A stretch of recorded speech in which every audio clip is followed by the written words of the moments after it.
Dans le podcast de cette semaine, on va parler de jeux de rôle et de préparer ses séances en tant que MJ. The beat of the drums echoes in the pulse beat of the young braves. Salut les joueuses, salut les joueurs, je suis Paul Gara et on se retrouve pour une émission consacrée aux jeux de rôle. Et qui dit jeu de rôle dit Dédé Schütz. Salut Dédé. Salut Paul Gara, et oui, Dédé Schütz 2025, attention, c'est la nouvelle mouture de Dédé Schütz. Ah bon, il y a une grosse transformation par rapport à 2024 ? Ah bah oui, il a pris un an de plus. C'est monté de niveau ? Ouais, c'est ça. J'ai cru que t'allais dire t'es monté de niveau, t'as pris de l'XP ? Bah oui, on prend tous un peu d'XP chaque année, voilà. Ouais. Mais attention, parce qu'au bout d'un moment, contrairement aux jeux de rôle, on décroît, tu vois, dans la vraie vie. Tu vois, on perd en compétences, on doit renoncer à certaines compétences. On perd en agilité, c'est ça. Ouais, voilà. Mais on gagne en sagesse, ben voilà. Oui. On peut plus passer par les fenêtres pour courir après les criminels. Ça, c'est véridique, on connaît on connaît des gens qui sont arrivés. Bon, alors, on reprend 2025, une nouvelle année, mais on est toujours dans la saison 2 du podcast. Bah oui. Je trouve que parfois, c'est compliqué à gérer, ça. Tu vois, les années civiles, les années scolaires, voilà. En fait, Et alors, en fait, juillet-août, ça appartient à quelle période, finalement ? Juillet-août, c'est un peu la période floue, parce qu'il n'y a pas trop de podcasts, c'est là où on fait les bonus... C'est un peu une période floue, je pense. Mais est-ce que du coup, juillet-août 2025, ce sera la fin de la saison 2 ou le préquel de la saison 3 ? Ça dépend comment on termine, si on fait dans la continuité ou si on innove pour une nouvelle saison. Peut-être qu'on n'aura pas de congé. Peut-être que notre CEO du podcast ne donnera pas de congé cet été. Ah oui, peut-être que Manaya nous exploitera jusqu'au bout. Ouais, c'est sûr. Il faut que les croquettes rentrent. Hein. C'est pour ça, hein, donc pas de repos tant que le stock de croquettes ne sera pas rempli. Oui, parce que bien sûr c'est Manaya on va dire la tête pensante, l'actionnaire principal voilà, du podcast. C'est le chapitaliste. On l'appelle avec Hammer. Donc ça va bientôt plus être Buy Me a Coffee, mais c'est Buy Me a Croquette. Ouais, bien sûr, exactement. Peut-être même qu'elle va demander à Buy Me a Sheba. Je sais pas si Sheba ça existe encore. Je refais pas de pub parce qu'en plus, Maya ne mange que des croquettes. Elle fait attention à sa santé. Buy Me a Sheba. Elle en a marre. Ouais. En plus, la pauvre Manaya, en ce moment, elle a été plusieurs fois chez la Blues récemment. Je veux dire qu'elle est pas très contente. Je pense que notre actionnaire principal m'en veut vraiment personnellement. Donc, la Blues, c'est comme ça qu'on l'appelle. On lui dit, quand on lui dit tu vas chez la Blues, c'est pour dire le vétérinaire. Ok. Voilà, très intéressant. Il faut savoir que Manaya, à partir du moment où tu la mets dans sa boîte et tu la poses dans la voiture, elle miaule sans discontinuer. Je peux vous dire que ça, il faut faire un sort, tu sais, un jet de sort de sauvegarde pour pas devenir dingo dans la voiture avec elle. Voilà. Faut prendre un vétérinaire qui est proche de chez toi pour pas avoir à faire 30 bornes avec. C'est un peu ça, voilà. Très intéressant la vie de notre actionnaire principal. Mais, c'est ça, voilà. C'est la clôture annuelle des comptes, donc on saura bientôt si on aura le droit à nos vacances. Ok. Mais donc, on va pas parler que de Manaya, bien sûr, même si c'est un sujet absolument passionnant. On va parler un peu de jeux de rôle quand même. Bah oui. Et donc, on a des petites news. Voilà, on va faire de petites news habituelles, les achats, les jeux. Et puis après, on parlera de se lancer comme MJ, ou pour préparer sa séance, ou quand on commence une nouvelle campagne, ou un nouveau jeu, ou quand on commence tout court. Voilà, pour débuter le jeu de rôle en débutant l'année. Voilà, un peu les bonnes résolutions. Oui, voilà, c'est une bonne résolution. Je voulais faire plus de jeux de rôle en 2025. Alors, dans les news qu'on avait vues, on avait vu passer un jeu de rôle qui s'appelle... alors, je vais essayer de bien le prononcer. Flabbergasted. Ouais. J'espère que c'est comme ça, voilà. C'est un jeu de rôle assez léger au niveau des règles et qui est plus axé sur la narration et qui se déroule dans les années 20. Forcément, nous, à années 20, on pense à Cthulhu, mais là, c'est pas trop la même limonade puisque c'est plutôt... c'est un jeu de rôle assez léger en termes d'univers avec plutôt une inspiration assez humoristique qui fait référence à des livres un peu, je sais pas comment dire, second degré, à des livres anglais. Donc, je sais pas si tu connais Jeeves and Wooster, qui sont des ouvrages, enfin, une série des livres de P.G. Wodehouse. Et donc, c'est plutôt ce qu'on va vivre, c'est plutôt des quiproquos, des situations cocasses, des rebondissements comiques. On peut jouer des personnages, on a 4 archétypes, aristocrate, ce qu'ils appellent le well-to-do, et en fait c'est un peu la personne qui a une forte stabilité financière et qui est un peu entrepreneur dans l'âme, qui se lance dans des nouvelles initiatives lucratives. Ça doit être pour Manaya, ce personnage-là. C'est ça. Le personnage, l'archétype du bohémien, donc bohémien, qui est le personnage un peu plutôt créatif, en marge des conventions sociales. Et on peut aussi jouer le staff, le personnel, c'est-à-dire les majordomes domestiques qui font tourner la maison. Et donc, en fait, le pivot du jeu, c'est l'adhésion à un club social, en fait, et puis l'exploration de cercles mondains et de sociétés secrètes. Donc, écoute, c'est beaucoup lié sur les relations sociales, la réputation de nos personnages, la création de situations comiques, comme je le disais. Et vraiment, ça a l'air, je trouve que ça a l'air super chouette comme pitch. Ouais. On n'est pas dans du jeu de rôle plus traditionnel avec des quêtes où on va faire des trucs héroïques. C'est plutôt décontracté, quoi. Ouais. J'ai l'impression que c'est un peu comme un petit idée à la Brindlewood Bay, plutôt décalé, humour, quoi. Ça, je pense que ça pourrait nous plaire, ça. Ouais. Et ils sont en train de sortir une extension qui s'appelle Mystified, avec un peu plus de magie et de choses un petit peu... Waouh. Un petit peu plus de mystique dedans. Franchement, moi, je trouve que ça donne... Enfin, le jeu a l'air vraiment très cool. Donc, je nous vois très bien y jouer avec Elodie et Mad, à vrai dire. Oui. Je pense que ce serait très marrant. Voilà, un petit achat à mettre dans le panier. Ouais. On a aussi un jeu, c'est Com Martin qui a sorti un nouveau jeu, donc qui est disponible sur sa page Itch.io. Alors tu sais, comme Martin, il a toujours des idées incroyables, et donc là le jeu de rôle c'est Vos regards aimants font naître mon contour. Alors je trouve que déjà le titre est absolument magnifique. Et dans lequel en fait c'est un jeu de rôle solo dans lequel on incarne une statue dans un parc. Je trouve ce pitch énorme, quoi. Ouais. Vraiment énorme. Et donc tu vois les amoureux assis sur le banc en dessous et tu racontes leur histoire. J'imagine, ça a l'air un peu fou. Alors c'est un jeu qui est téléchargeable avec, tu sais, en name your own price, donc c'est-à-dire qu'on choisit son propre prix. On rappelle toujours que même si certains jeux comme ça sont gratuits, c'est toujours bien de donner pour les créateurs et créatrices, c'est quand même super important. Ouais. Et je trouve rien que le titre du jeu est assez évocateur et poétique. Ça donne carrément envie d'aller regarder, quoi. Tu vois, toi qui fais de plus en plus de jeux de rôle solo. Bah oui, je vais aller voir ça. En plus, c'est des comment dire, c'est des sessions qui sont à peu près d'une demi-heure, tu vois, donc c'est des formats qui sont qui nécessitent pas d'avoir un temps disponible délirant, quoi. Donc est-ce qu'il faut jouer dans un parc pour être plus dans l'ambiance Bien évidemment. Au pied d'une statue Comme dans un espace liminal. C'est ça. Pas le choix. Il faut être dans un espace liminal, il faut être dans un parc. Ouais. Alors, en ce moment, dans un parc, je vous le conseille pas trop parce qu'il fait un peu froid. Mais bon, quand ce sera peut-être plus au printemps, on pourra tester ça pour de vrai. Okay. Tu veux parler d'une des news ou pas? Oui, alors moi j'avais vu une news.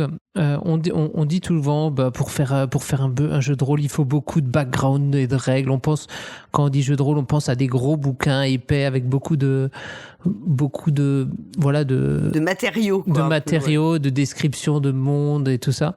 Et là il y a une RPG Jam, donc un concours de création, on dirait en français, qui s'appelle 36 World RPG Jam.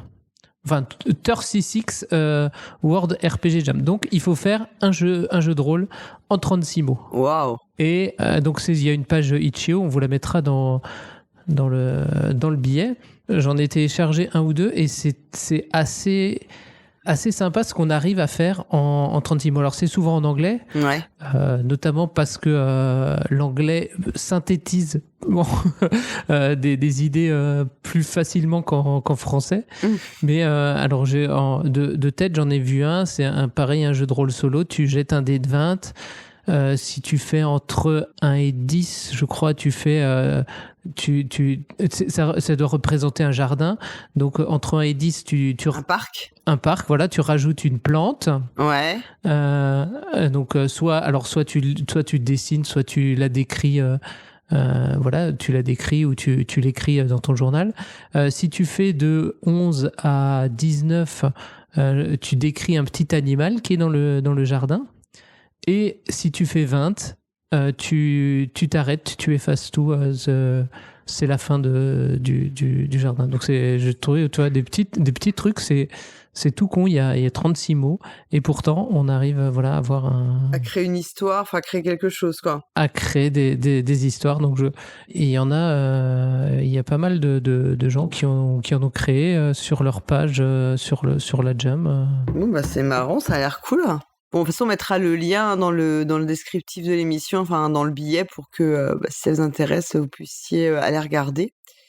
Moi, je vais te parler, alors là, on va pas parler d'un jeu, on va parler d'un mini-guide qui est téléchargeable gratuitement pareil, sur la page Itch.io de Silphel. Donc, c'est un mini-guide qui a été rédigé et qui a pour objectif d'éviter l'invisibilisation du travail des minorités de genre dans le milieu du JDR et du grandeur nature. C'est une structure donc qui reprend en fait tout d'abord, qui rappelle le contexte. C'est que l'égalité entre hommes cisgenres blancs et les minorités, donc qui n'appartiennent pas à cette catégorie, n'est pas aujourd'hui atteinte, et qui reprend toute une première partie avec beaucoup de témoignages de personnes qui expliquent justement en quoi elles ont subi des discriminations, comment elles ont été invisibilisées dans tout un tas de situations. Par exemple, quand c'est des personnes qui organisent systématiquement les parties, c'est jamais, elles sont jamais remerciées, alors que si le MJ est un homme blanc cisgenre, en général tout le monde lui accorde beaucoup de crédit parce qu'il fait MJ. Enfin, je donne quelques exemples comme ça un peu en vrac, mais tous les témoignages qui sont intégrés sont vraiment hyper intéressants à lire, parce que quand on en parle comme ça, souvent beaucoup de personnes ont tendance à minimiser, alors que ce sont des situations qui sont en fait très fréquentes et dont on ne se rend pas compte, parce que justement elles sont tellement fréquentes qu'elles sont considérées comme normales en fait. Et je pense que si on n'est pas concerné, on ne se rend pas compte en fait, on ne fait juste pas attention à ce genre de situation. Et suite à ces témoignages, il y a plusieurs pages qui réexpliquent un peu, qui font ce qu'on appelle juste de la pédagogie, qui explique pourquoi on rencontre ce type de problème, qui reviennent sur les origines de cette invisibilisation, et puis ensuite qui permet de s'interroger soit si on a des privilèges. Il y a notamment une roue des privilèges qui est assez intéressante, parce qu'en fait elle donne plein de critères selon lesquels on peut, selon où on se situe, voir si on est dans une situation privilégiée ou pas. Donc bien sûr, il y a le genre, mais il y a aussi par exemple le fait de la relation à son logement. Est-ce qu'on est propriétaire, locataire ou sans logement? On peut aussi avoir sur les capacités physiques. Est-ce qu'on est invalide, en invalidité partielle importante, ou bien si on n'a pas d'invalidité? Le niveau aussi d'éducation, bien sûr, la couleur de peau, etc. Et ça permet un peu de se situer, de voir, en fait, il y a plein de domaines dans lesquels on peut être privilégié et dont on n'a pas conscience, quoi. Et ensuite, il y a des conseils pour éviter l'invisibilisation, notamment ne pas minimiser les tâches d'organisation, de logistique, de soins portés aux autres dans le cadre de parties de jeux de rôle ou de GN, parce que c'est vrai que c'est souvent des tâches qui sont endossées par les minorités. Citer les personnes, penser à contacter les bonnes personnes pour parler des sujets. Quand on fait si on fait une table ronde dans un festival et que le thème c'est la discrimination, et que les seuls intervenants sont des personnes qui sont absolument pas concernées par le sujet, parce que à titre personnel elles ne l'éprouvent pas, c'est quand même assez gênant. Reconnaître qu'on est privilégié, c'est ce qu'on disait tout à l'heure avec la roue des privilèges, ça permet de prendre conscience. Ce genre de conseils, c'est vraiment super intéressant, et ça explique donc aussi comment être ce qu'on appelle le fameux bon allié, qui change en fait, ce qu'on appelle aussi la déconstruction, qui change de point de vue et qui essaye de sortir de cette situation privilégiée. Ok, moi, ça a l'air instructif.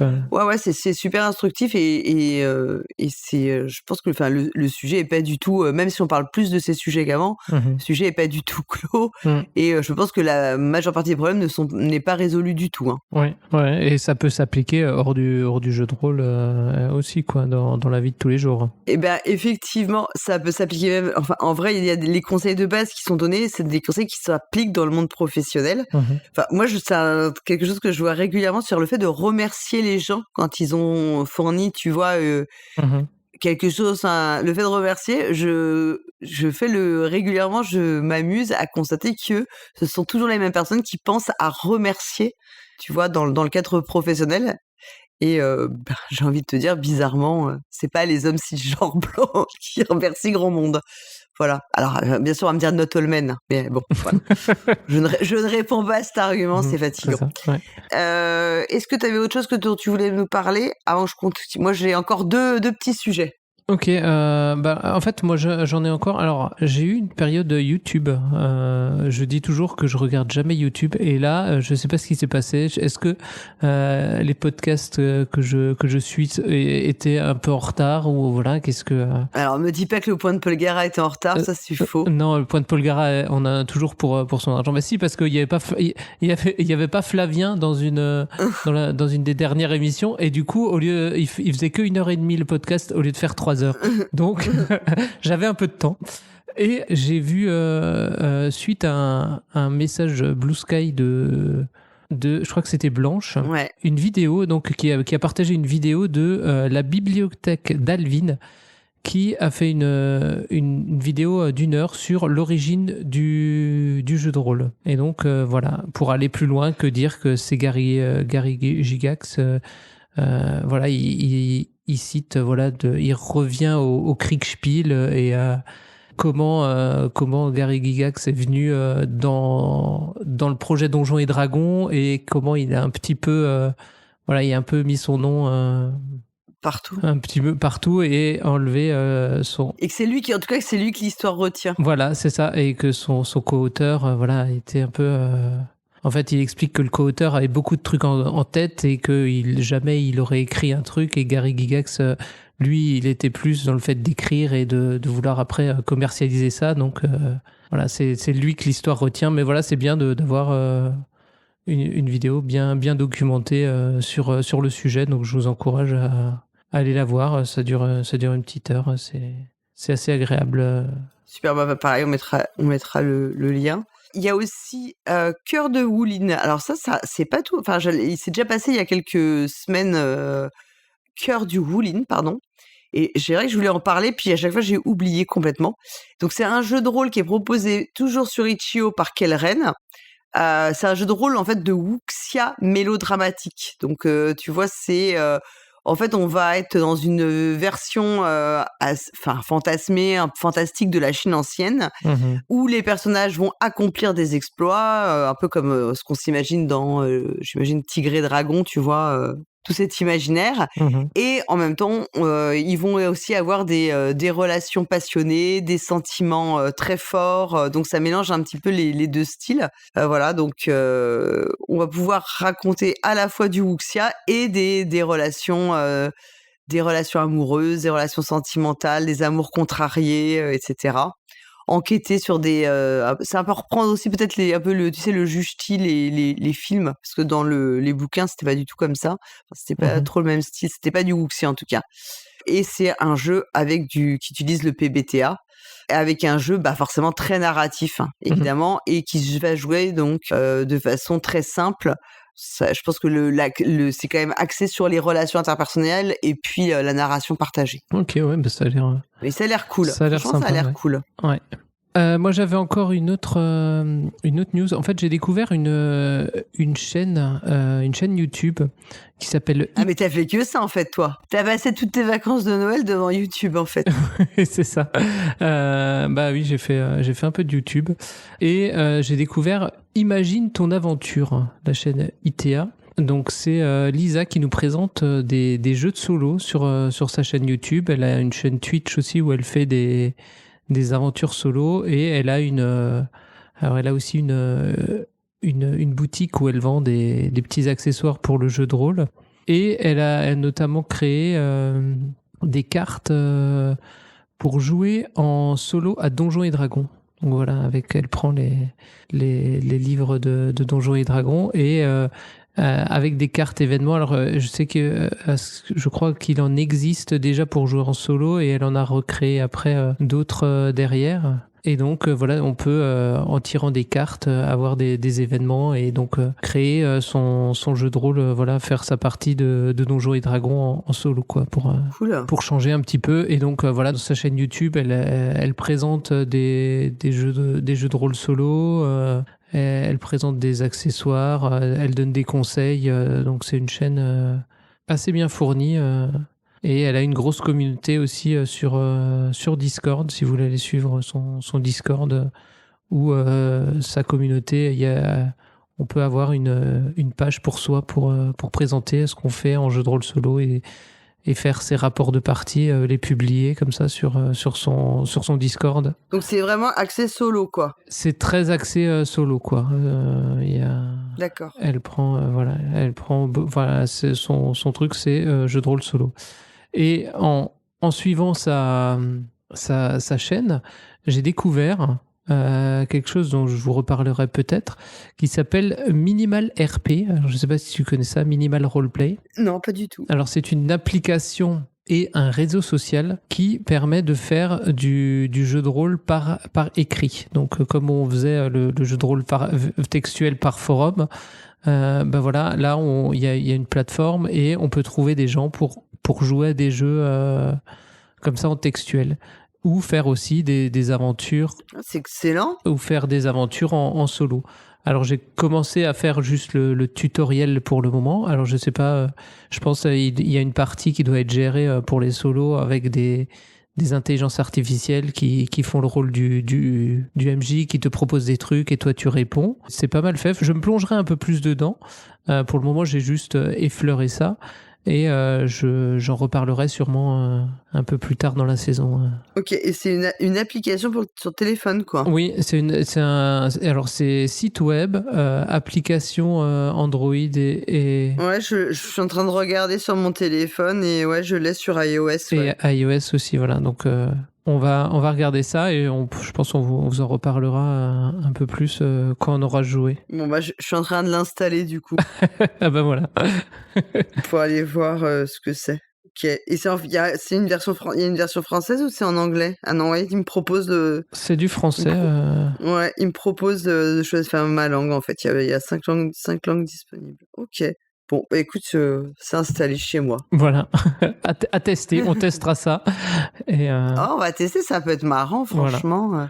Moi, j'ai une amie qui fait beaucoup de jeux de rôle sur forum. Enfin, j'avais commencé un peu à regarder, mais c'était un peu obscur pour moi. Mais ça a l'air d'être tout un autre pan encore de la pratique. Oui, bah c'est un peu. Après, c'est une pratique plus. J'en avais fait aussi à une époque un peu plus lointaine, quand c'était la grande époque des forums. Mais après, voilà, entre tu écris souvent des gros pavés et puis tu dois lire les gros pavés des autres, et puis en fonction, si t'es beaucoup dispo et qu'il y en a un qui est pas beaucoup dispo, les rythmes des parties sont des fois un peu déséquilibrés, ouais. Un peu déséquilibrés parce que tu peux attendre beaucoup, ou si tout le monde est connecté, il y en a des gens qui peuvent se répondre et t'as plus d'interaction, et certains après... Ça veut dire qu'il y a des personnes qui peuvent aussi occuper tout l'espace comme dans la vraie vie quand t'es... C'est ça. Tu parles, il y en a qui peuvent un peu monopoliser la parole. Tout à fait. Mais là, voilà, donc à tester. Aussi, dans les commentaires, vous pouvez nous dire si vous avez déjà testé et que vous jouez beaucoup comme ça. On est preneur de tips. Très bien. Bon, moi, je pense qu'on a fait le tour pour les news. Ouais. Alors, est-ce que tu as fait des achats particuliers ou est-ce que tu as eu des cadeaux de Noël ou... Oui, il y a le Père Noël qui m'a offert un jeu de rôle. Il m'a offert l'extension de Colosse, là. Ah oui, tu en avais déjà parlé que tu l'attendais. Oui, j'ai été sur ma liste au Père Noël et le Père Noël me l'a acheté avec des nouvelles options pour jouer, pour explorer un peu plus ce monde de Colosse, là, et même pour jouer à 2 personnes. Donc ça, j'ai pas encore tout lu. Cool. Mais on va pouvoir jouer peut-être à 2, donc faut avoir. Ça a l'air sympathique. Et ils ont aussi une campagne. Ça, c'est une bonne idée de voir un peu ce que ça peut donner en campagne, où ils proposent des aventures ou des pièces déjà un peu faites, et on va avancer un petit peu. Alors la campagne en solo, je suis voilà, je sais pas comment ça va marcher, mais je suis intrigué. Ça a l'air sympa, quoi. Et toi, t'as acheté des trucs? Rien du tout. Ah, c'est bien, t'as été raisonnable. Mais oui, non, mais j'ai rien acheté de spécial, tu vois. Mais j'ai une bonne nouvelle, en fait, c'est que j'ai récupéré Chronique d'un vampire millénaire. Ah, tu l'as retrouvé, c'est ça? Mais non, et non, je ne l'ai pas retrouvé. Mais écoute, Rémi m'a offert le sien, son exemplaire. Ah, ben on le remercie. Ouais. Merci Rémi. Ah bah oui, bien sûr. Donc c'est pas comme je l'ai pas acheté, mais tu vois, c'est un cadeau, quoi, quand même. Donc je pense que ça compte, on peut le dire. Franchement, ouais. Je pense qu'il me l'a offert parce qu'il s'est dit que de toute façon, là, vu comme en ce moment je suis, il l'aurait peut-être jamais revu, donc il fallait mieux tout de suite tirer un trait dessus. Donc voilà. Non, maintenant il faut que j'y joue, par contre. Maintenant, j'ai plus aucune excuse. Voilà. Hein. J'ai fait chier tout le monde avec cette histoire. J'ai un peu la pression. Hein. La France entière cherche ton exemplaire. J'aurais dû mettre mon nom sur mon bouquin. Tu sais, quand j'étais plus petite, je faisais ça. Ce qui fait que maintenant, j'ai plein de bouquins avec mon nom écrit, mais de mon écriture quand j'avais 9 ans. Et quand je le vois, je fais « Oh là là, ça fait pas très sérieux, quoi. » Ouais, ça fait des souvenirs. Ouais, ça fait des souvenirs. Bon. Et sinon, est-ce que tu as joué, du coup, quand même, depuis le mois dernier ? À part avec toi, pas beaucoup, non. J'ai rien fait. Est-ce que quand même le 1er janvier, tu as démarré ton aventure de 365 aventures donjons ? Oui, j'ai commencé à tuer des petits gobelins. Oh, les pauvres. Bon. Donc on rappelle, hein, le concept, c'est une sorte de calendrier rôliste. C'est-à-dire que on a comme un calendrier de la Poste, mais beaucoup plus rigolo et sans chaton. Et en fait, chaque jour, on avance, on a un petit bonhomme qui tient avec un aimant. Alors moi, j'ai réussi à tout péter à peu près jour 2, tu vois. Oui, c'est-à-dire que j'ai fait tomber le bonhomme, l'aimant est parti du bonhomme, et maintenant à chaque fois que je veux bouger le bonhomme part. Et l'aimant, lui reste accroché. Donc voilà, je me dis que je vais faire encore, donc comme nous enregistrons le 22 janvier, et j'ai donc exactement encore 343 jours comme ça à faire, où tous les matins mon petit bonhomme va se casser la gueule. Donc l'année va être longue. Hein. Un petit point de colle de super glue là, ça va résoudre ça. Ouais, mais comme je suis un peu flemmarde, bref. Et donc on a chaque semaine, on a fait plusieurs monstres à battre pour la semaine. On peut les vaincre dans n'importe quel ordre, et pour chacun, alors là on en est en janvier, on a une petite combinaison de dés à faire, et pour le boss c'est excéder une certaine valeur. Oui. Et donc on a 3 lancers pour faire notre petite combinaison. Voilà. Et alors, pour le moment... Pour l'instant, c'est un peu répétitif, on va pas se mentir. Oui, c'est un petit roll and write où tu fais juste un jet, quoi. Mais on voit sur la page suivante, il y a beaucoup de texte. Alors, je me suis gardé de lire des choses, mais on voit qu'il va y avoir il va se passer des choses. Je pense que ça va s'étoffer. On espère. Ça va s'étoffer au fur et à mesure. Puis en plus, parce que dans le sachet, il y a quand même... Il y a donc 5 dés, il y en a 4 rouges et un bleu. Oui. Et c'est pas... Oui. Forcément, ce dé bleu a de l'importance. Ou bien c'est juste du trolling et en fait, t'apprends... En fait, non, il y avait rien de spécial, c'était juste pour te faire patienter, tu vois. On verra. Bon, ceci dit, même si c'est pas... pour l'instant, c'est pas non plus... Je suis pas encore, tu vois, conquise, dans le sens où c'est un peu répétitif et je sais pas trop où ça va aller en février. J'avoue que le matin, quand je prends mon café, j'aime bien faire tomber mon petit bonhomme, le remettre difficilement dans l'aimant, puis faire mon jet de dés, Et voilà. Ok. Il y a un petit côté rituel, Oui. tu vois, qui est pas désagréable. Ouais, c'est Voilà. sympa. Et puis surtout, grâce à ça, je ferai mon challenge Voilà, c'est ça. jouer un jeu une fois tous les jours de l'année. Et rien que pour ça, je te jure que je suis super contente. Ouais, c'est ça. Bon, des fois, quand tu réussis un jet en un coup, tu passes plus de temps à remplir ton BG stat qu'à jouer, mais non, non, toi, tu joues plus longtemps vu que tu dois remettre le bonhomme en place. Ouais, voilà, moi j'ai le temps. Moi, je commence BG7 à partir avant de prendre le calendrier, de faire tout et tout en l'air. Bon. Ok. Voilà. Et sinon, tu as joué à autre chose? Oui, alors pendant les vacances de Noël, on a joué à Alibi. Donc Alibi, je sais pas si tu vois ce que c'est. Pas du tout. C'est un jeu qui est dans la gamme For the Story. C'est un jeu d'ambiance qui reprend un peu qui est un hack de Pour la Reine. Donc tu sais que j'adore Pour la Reine, on y avait joué ensemble d'ailleurs. Qui est publié par For the Story. Donc For the Story, c'est l'éditeur qui, suite à la fin de Brajlon Games, a récupéré les droits en fait de Pour la Reine et la possibilité de continuer à développer le jeu. Donc c'est Sébastien Célera. Cette boîte-là, les auteurs, c'est Maxime Deschamps et Neftali Dahan qui font l'appel. Tu te rappelles la chaîne Twitch qui fait de l'actual play. Et les illustrations, elles sont de Émile Denis, dont j'adore le travail. C'est l'illustrateur de Suspect, en fait, tu sais, de Claire Harper. Ah, bah oui. J'adore son style. Et donc, dans Alibi, donc c'est Pour la Reine, sauf que là, on va jouer en 3 phases. On va tout d'abord faire une scène de crime. Ensuite, donc, on va, comme dans Pour la Reine, on va chacun va apporter des éléments. Ensuite, on va avoir la phase d'interrogatoire, où on va pouvoir poser des questions à chacun des suspects. Et à la fin, on va avoir la phase du procès. Et on termine en écrivant en faisant un peu le journaliste, la conclusion de tout ça. On va être un peu les journalistes, tu sais, qui couvrent les procès. Et chacun va écrire son petit article, quoi.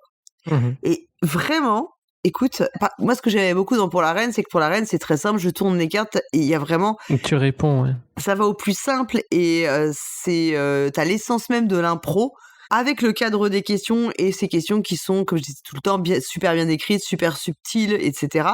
Là, c'est beaucoup plus cadré, mais ça fonctionne vraiment très bien. Le thème choisi est super cool. Et nous, on a eu des moments de fou rire, intenses, mais vraiment, on n'en pouvait plus, quoi. À la fin, quand on écrivait nos articles de journaux, je les ai gardés tellement ils étaient excellents, quoi. Même ma fille, tu vois, on a joué avec en famille. Ma fille, elle s'était vraiment appliquée, elle était à fond. Et c'est très drôle d'écrire comme ça parce qu'en fait, c'est pas si fréquent qu'on écrive dans les jeux. Tu vois, dans les évidemment, dans le jeu de rôle, tu peux prendre des notes, mais c'est pas le même type, quoi. Enfin, là, t'es vraiment en live, en fait. T'as pas tant de moments où tu te fais. Et ma mère, elle nous avait fait un article. Je sais pas pourquoi elle a mis des détails de notre vraie vie, de vrais gens qu'on connaît. Elle a réussi à les intégrer là-dedans. Écoute, je te jure, on n'en pouvait plus, quoi. On a vraiment eu passé un super moment. Et ça a très bien marché. Franchement, une grande réussite, quoi. J'ai beaucoup aimé. Et je sais qu'ils en sortent d'autres, je crois. Alors, je dis pas. Je viens de voir le casse de trop, où tu dois faire un casse aussi. Ouais. Alors, je sais pas ce que ça vaut, ça. Et puis, il y en avait un que j'avais vu en présentation à Vichy, où c'est on the road un peu, tu vois. Enfin, tu fais un road trip et tu racontes un peu ton voyage, quoi. Et qui avait l'air très très cool aussi, quoi. Et vraiment c'est chouette, et le fait que ce soit plus cadré et pas du tout gênant, ça bride pas l'imagination, au contraire, parce que c'est des imaginaires qu'on a un peu tous, tu vois, de séries policières américaines où t'as tu sais, je pense je sais plus comment elle s'appelait, cette série Police, New York Police ou un truc comme ça, où t'as l'enquête, puis ensuite le procès et tout. Ah oui, le procès, oui. Ouais. Ah, je sais plus comment elle s'appelle, cette série-là. Et franchement, très très chouette, quoi. Donc là, c'est toujours à la limite entre un peu le jeu de société et quand même du jeu de rôle, parce que c'est quand même très teinté de jeu de rôle. Et vraiment, je vous le conseille de l'essayer. Ça renouvelle bien les expériences de Pour la Reine. Et aussi, j'ai eu la chance, enfin, parce que je n'y avais jamais joué, de jouer à la V2 de Monster Hearts. Donc Monster Hearts, c'est un jeu de Avery Alder qui a été, je crois que la première édition, je me demande si c'est pas 2011. 2012. Ouais. Et qui avait eu une traduction en français, mais je crois qu'il n'avait pas repris tout ce qui était, n'avait pas vraiment peut-être repris intégralement ce qui était le propos du jeu. Et donc là, il y avait eu un financement participatif par Lapin Marteau pour éditer la V2 donc de ce jeu d'Avery Alder. J'ai reçu mes exemplaires l'année dernière, mais j'avais pas pu jouer au jeu. Donc Monster Hearts, c'est un jeu avec un système PBTA dans lequel on va incarner des adolescents aux États-Unis, mais qui sont monstrueux. Mais attention, on n'est pas dans Buffy contre les vampires. Hein. C'est pas Monster of the Week ou ce genre de choses. On va avoir une monstruosité, par exemple, on peut être loup-garou, vampire, fantôme, etc.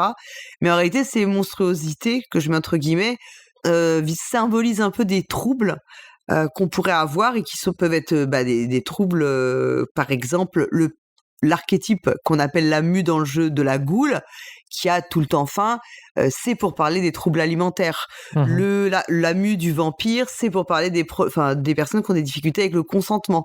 La mue du loup-garou, c'est pour parler de la violence. Il y a une autre mue qui va parler des addictions, etc., etc. C'est un jeu vraiment très intense. Il faut savoir que le jeu dit ouvertement qu'on va jouer de la violence et on va jouer du sexe.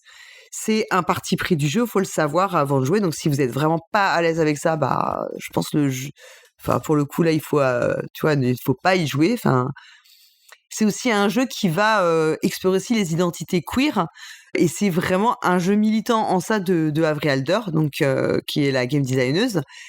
Un truc qui est génial quand tu commences, donc tu choisis ta mue, ton archétype. Tu vas commencer comme dans tous les PBT un peu par se poser des questions entre joueurs-joueuses pour créer des relations. Et ensuite, tu commences par créer le plan de ta classe, tous ensemble. Et ça, c'est génial parce qu'en fait, du coup, tu donnes naissance à tous les PNJ. Et tu te dis pourquoi t'es assis à côté de machin et tout ça. Voilà. Et puis lui, tiens, par exemple, pendant 3 mois, il n'a pas été scolarisé, qu'est-ce qui lui est arrivé, etc. Et donc cette phase-là, elle est vraiment top parce que c'est chacun notre tour ou chacune notre tour, on va comme ça étoffer notre classe. Et ensuite, après, on passe dans du PBTA, donc le MJ ou la MJ va lancer l'aventure. Sachant qu'il y a une aventure, c'est pas une aventure, on n'a pas un grand méchant à tuer ou des trucs comme ça. Hein. C'est vraiment lié sur les relations interpersonnelles et sur les rapports de domination. C'est très important parce qu'on va avoir des ascendants sur les autres. Et les ascendants, en fait, c'est du pouvoir social. Et le jeu parle aussi beaucoup de ça. Évidemment, comme je disais, c'est un jeu où il faut savoir à quoi on va jouer.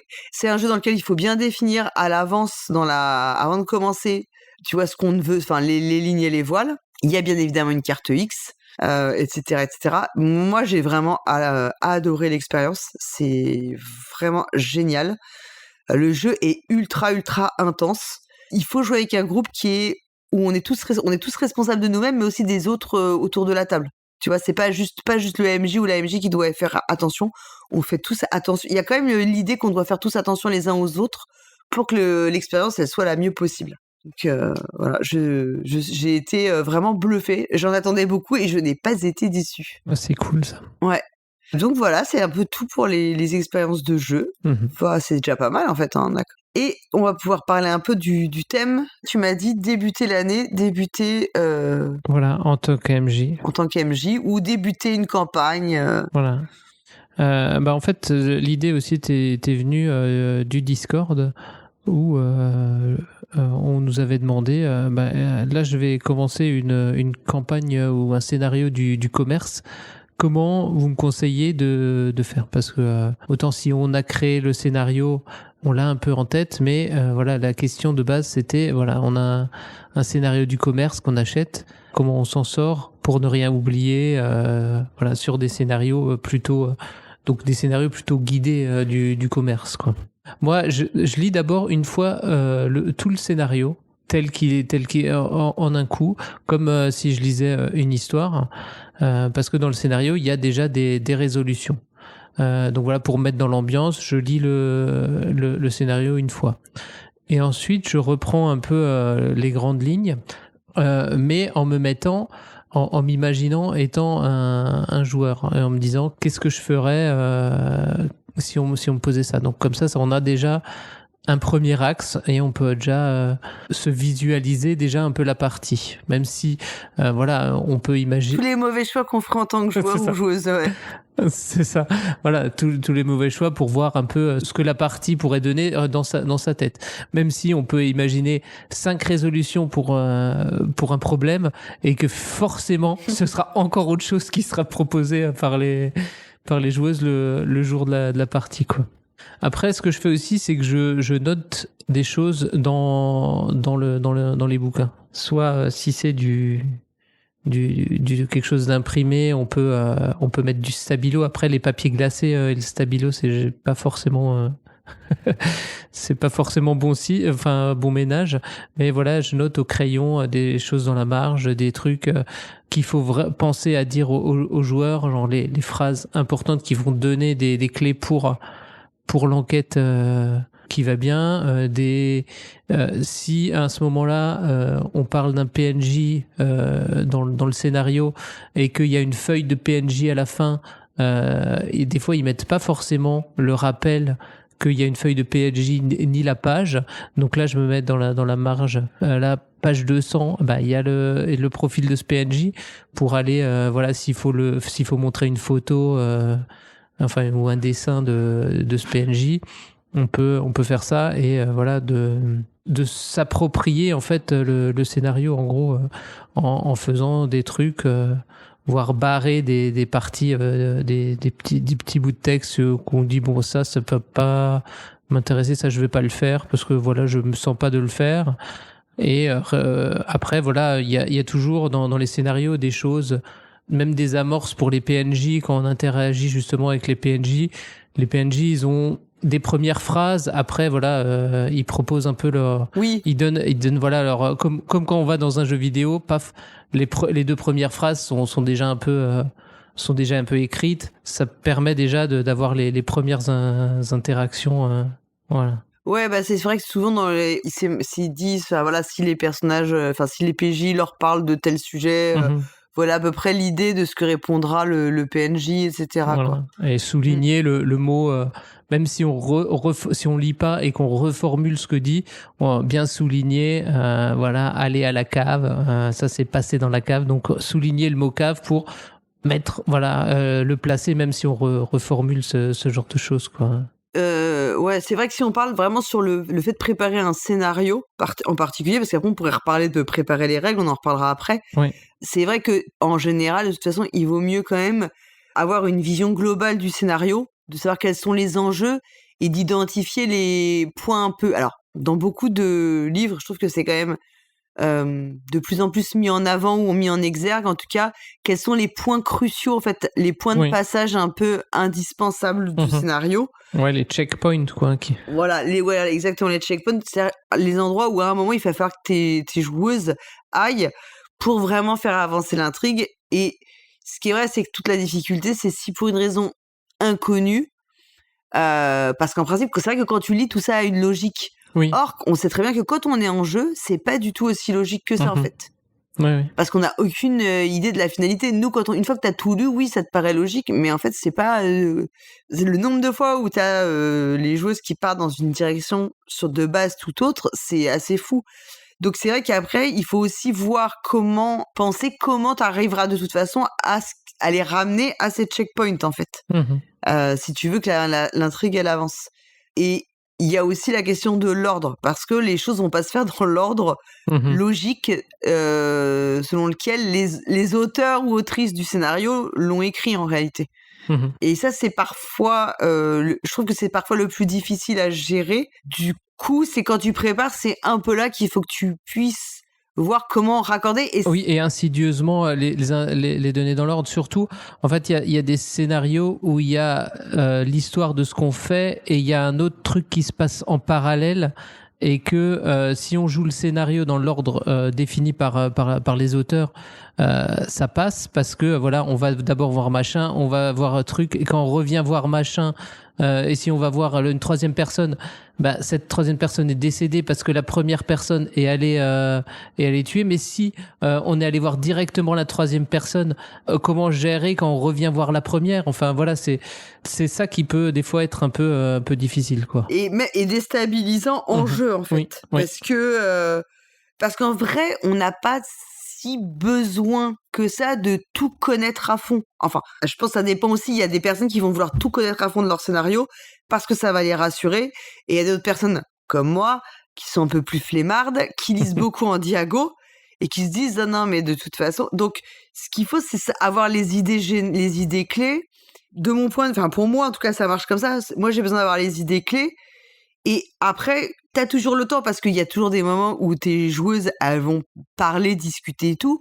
Pendant qu'elles parlent, toi, tu écoutes et tu vois dans quelle direction elles vont. Ça te laisse toujours le temps d'anticiper un peu leur prochaine action ou enquête. Et après, un truc très malhonnête que tu peux faire, c'est si vraiment ils veulent aller quelque part où il faut pas, tu leur mets un nom. Moi, je l'ai déjà fait une fois, hein, ça m'est arrivé de mettre un gros nom. Parce que c'était, ils risquaient vraiment de se mettre en danger par rapport à la logique du scénario, et que c'était pas du tout le moment. Donc ça, il faut trouver la pirouette. Mais ce qui peut être pas mal, surtout dans des scénarios assez écrits, où t'as ces risques de ne pas faire le scénario dans l'ordre où toi et tu l'as lu, c'est de faire une sorte d'arborescence un peu. Oui. Je crois que tu l'avais fait pour quand on avait joué à Cthulhu Confidential, non? Tu m'avais pas dit? Bah en fait, dans Cthulhu Confidential, il y en a une de préparée. Après, voilà, il faut bien, voilà, elle peut bouger, mais avoir déjà une première arborescence de, voilà, chez machin, normalement, ça va vous donner les clés pour aller à la deuxième personne et ainsi de suite. Et ça peut être pas mal de faire une sorte de carte finalement, une carte du déroulement de l'intrigue. Oui. C'est pas mal quoi. Oui, pour voir un petit peu le cheminement du truc, quoi, du scénario. Donc ça, je trouve que c'est bien. Et après, pour les PNJ, c'est vraiment pas mal, ouais, d'avoir en tête les PNJ vraiment indispensables qui doivent être rencontrés. Je sais on peut aussi préparer des PNJ si besoin, de secours, ou en fait, si on en a besoin dans l'intrigue pour les utiliser. Moi, je sais que les interactions avec les PNJ, moi, je sais que j'ai tendance à m'emballer, mais de fou. Mais comme j'ai tendance à essayer de leur donner plus de consistance que ce qu'ils ont parfois dans le scénario, parfois, j'ai aiguillé les joueuses sur des trucs qui étaient pas du tout voulus parce que j'en ai fait des caisses, quoi, en fait.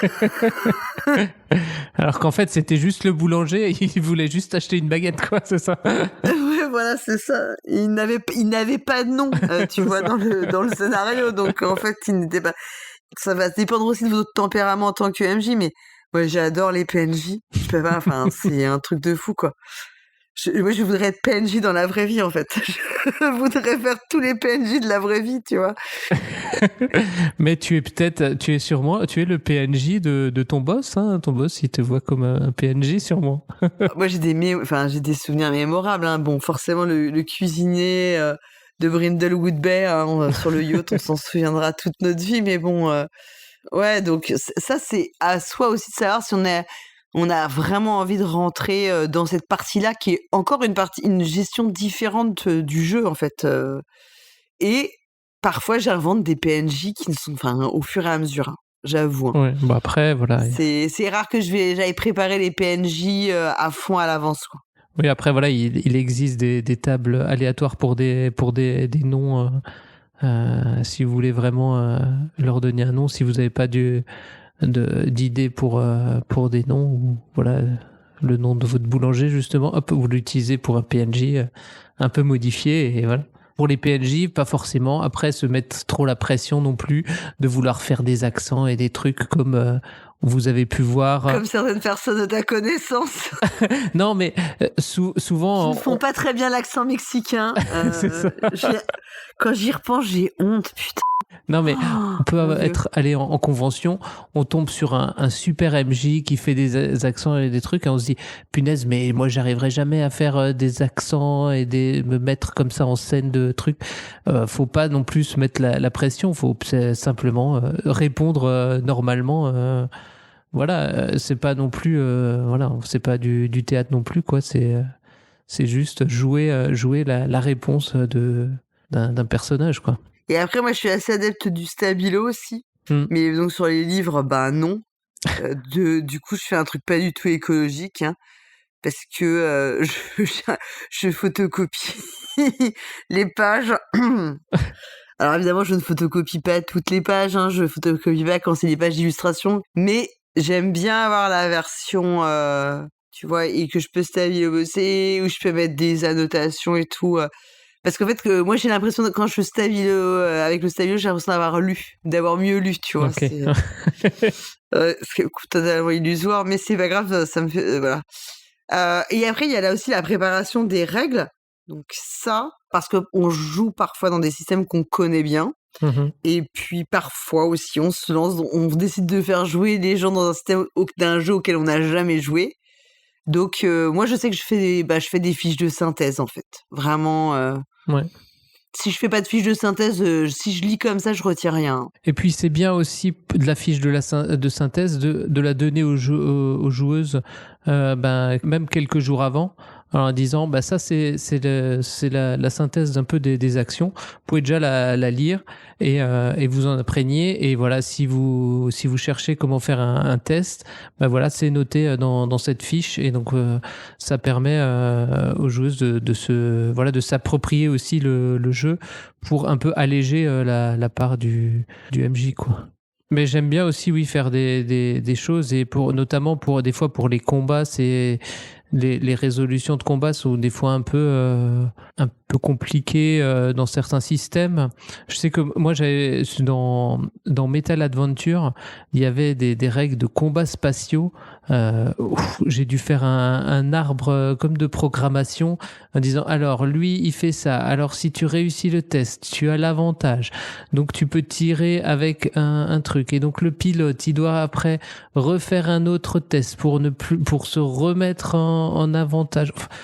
C'était tellement compliqué. Du coup, on n'a pas fait beaucoup de batailles spatiales. On allait tout de suite à l'abordage, quoi. Mais oui, je suis d'accord avec toi que moi aussi, je trouve que les règles de combat, c'est ce qu'il y a de plus dur à gérer, hein, vraiment. Et moi, c'est ce qui me stresse le plus, en fait, en jeu.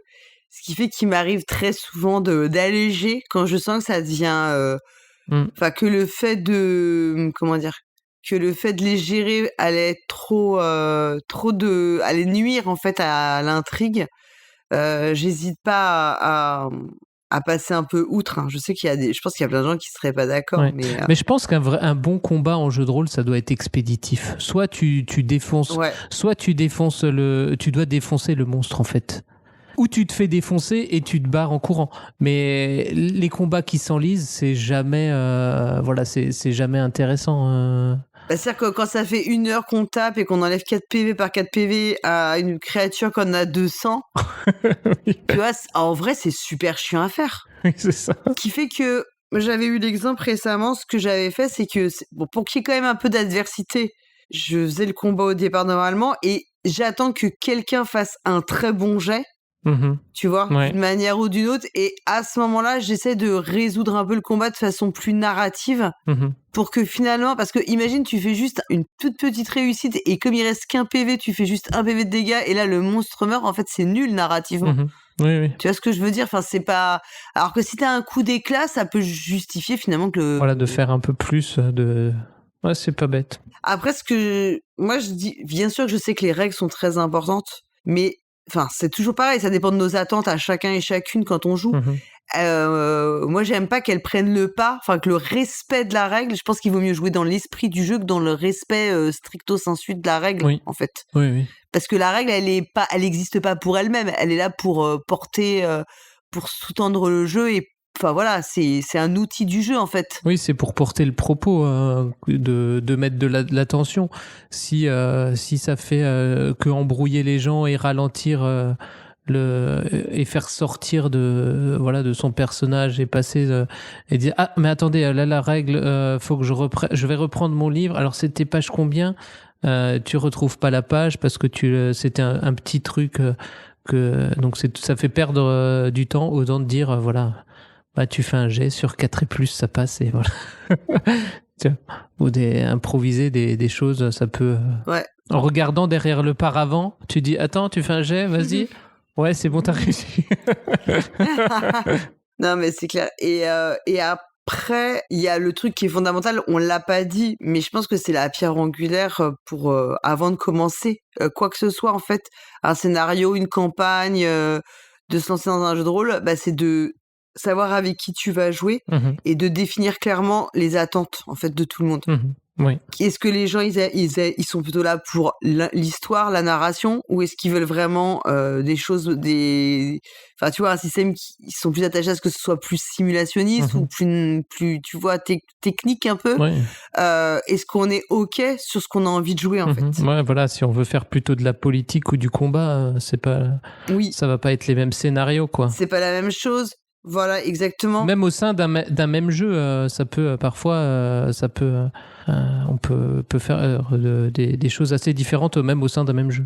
Voilà, et ça c'est vraiment, je pense, le point. Et quand on dit la fameuse session 0, c'est pas juste créer les personnages si on prend pas des prétirés, ça c'est aussi se mettre bien d'accord sur ce qu'on a envie de faire. On a tous des exemples de personnes, sans aller juste sur des cas extrêmes, de personnes qui ont passé des mauvaises parties parce qu'en fait ils ne jouaient pas avec des typologies de joueurs ou joueuses qui leur conviennent en fait, qui ont les mêmes attentes, qui ont les mêmes envies et qui abordent du coup le jeu d'une façon qui soit, je dis pas qu'on doit tous jouer pareil, mais qui soit suffisamment convergente pour que tout le monde prenne du plaisir à la partie, quoi. Et c'est y compris pour le MJ, hein. Enfin, je suis pas la bonne personne pour jouer avec des gens qui voudraient qu'on fasse tous les combats dans les règles de l'art enfin tu vois, c'est pas possible. Pour moi, ce serait plus une souffrance, quoi. Oui, c'est ça. Mais après, il y en a qui aiment bien optimiser leur perso de Donjons et Dragons. Mais c'est une autre partie de. Exactement, ils ont tout à fait le droit. Et je pense qu'il y a des MJ qui seront plus réceptifs que moi à ce genre d'attente, en fait. Et du coup, est-ce que les joueuses doivent connaître les règles et combien des règles? Est-ce que on leur partage le manuel du joueur? Est-ce qu'on les oblige à lire le manuel du joueur? Quelle est ta position là-dessus, toi? Alors, moi, je pense qu'on doit les obliger à les réciter par cœur. Non, en vrai, je pense que comme si tu fais des fiches de synthèse des principaux points de règles, c'est bien de les partager. D'abord parce qu'en plus, ça peut donner l'occasion, avant de commencer, de faire un petit récap pour tout le monde des règles principales. Moi, je pense pas que les joueuses ont besoin. Ce qui est vrai aussi, c'est que si tu as quelqu'un à ta table qui connaît vraiment bien les règles du jeu, c'est très confortable pour le ou la MJ parce que ça te permet d'avoir un soutien technique pendant que toi, t'es plus axé sur ton scénario. Oui. Et ça, c'est vrai que c'est pas mal, quoi. Et ça peut être carrément une aide parce que ça te permet aussi de pas te retrouver à avoir tout dans la tête à gérer en même temps, en fait. Oui, mais c'est ça, c'est ce que je disais. Est-ce qu'on oblige les joueuses à lire le manuel du jeu? C'est ça. C'est que en fait, si à chaque fois qu'on demande un jet, il y a tous les joueurs disent mais on utilise quel type de dés déjà? C'est des dés de 100, des dés de 20? Ça va vite ralentir la partie, alors que si tu dis faites-moi un jet de perception, paf, tout le monde balance son dé, hop, tout le monde lève la main qui a réussi, voilà, ou tout le monde annonce son jet, et du coup ça va plus vite aussi. C'est ça que je veux dire, c'est que aussi on dit ça demande de l'investissement du MJ, mais les PJ, enfin les joueuses peuvent aussi s'impliquer dans la partie et apprendre les règles. Alors peut-être pas pour la première partie, mais au fil du temps, aussi à noter des trucs et dire qu'est-ce que ça fait mon personnage, il a ça, il a cette particularité, qu'est-ce que ça fait de nouveau, faut que je m'en souvienne et tout ça pour alléger justement et ça aidera la partie pour tout le monde parce que du coup, comme tu disais, le MJ, il peut du coup se concentrer sur son scénario et avoir un peu moins trucs techniques. Alors, quand on est autour d'une table, des fois, il y a machin qui dit « Ah, ben moi, je veux faire un truc particulier, là, est-ce que je peux faire ça ?» Moi, je sais que des fois, je prends le manuel du joueur, je lui dis « Bah, tu regardes dans les règles, tu veux faire un truc un peu hors des clous, un peu machin. » Je dis « Bah, tu prends ça, tu regardes et tu me dis si tu peux le faire ou pas. » C'est une bonne technique aussi. Et après, il y a une autre solution, et c'était la solution de Peggy, Oui. Peggy Chassenay. Elle a dit, je la cite, moi je me simplifie la vie, je joue à des jeux sans scénario. Et alors, franchement, je suis complètement d'accord, et c'est pour ça aussi, je pense que moi j'apprécie beaucoup le PBTA, parce que ça t'enlève ce poids de mal connaître, tu vois, comme si un peu t'avais mal révisé pour l'interro.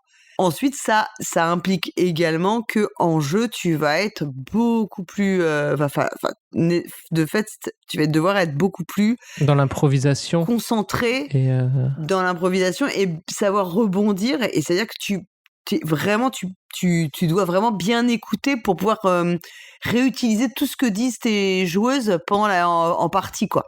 Ouais. Voilà, c'est vrai que ces systèmes qui ont des règles souvent assez light.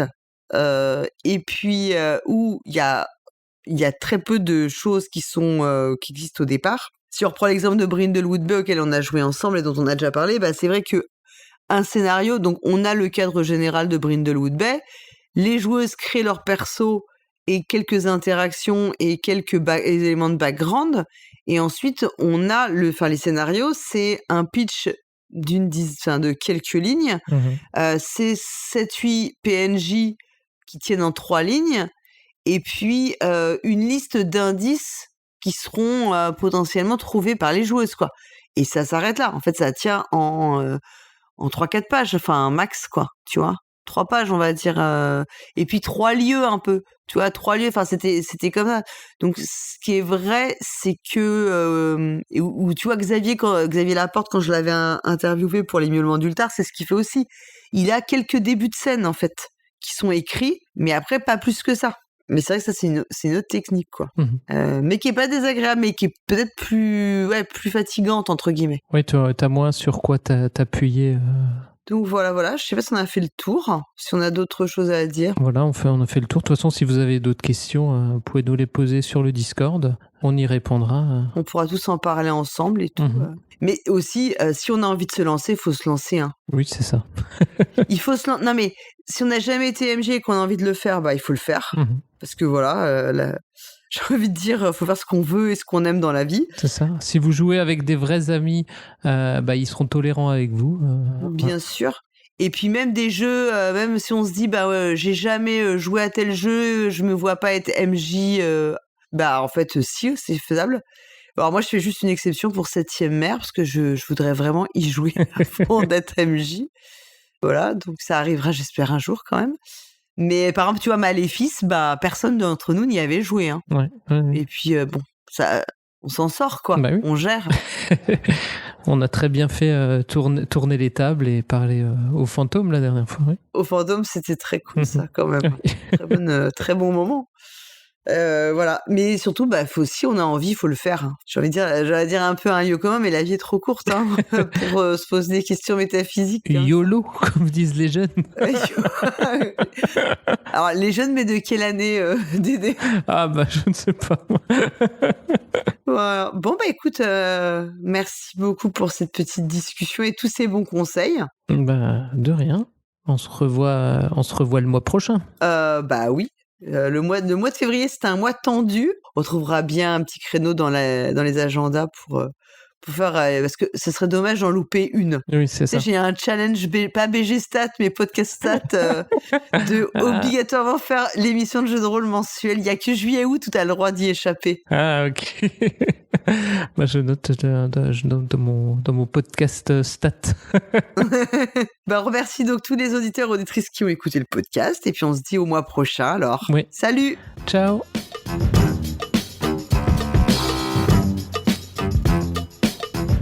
Cette émission, enregistrée à distance le 22 janvier 2025, est produite par Paul Gara et Hammer.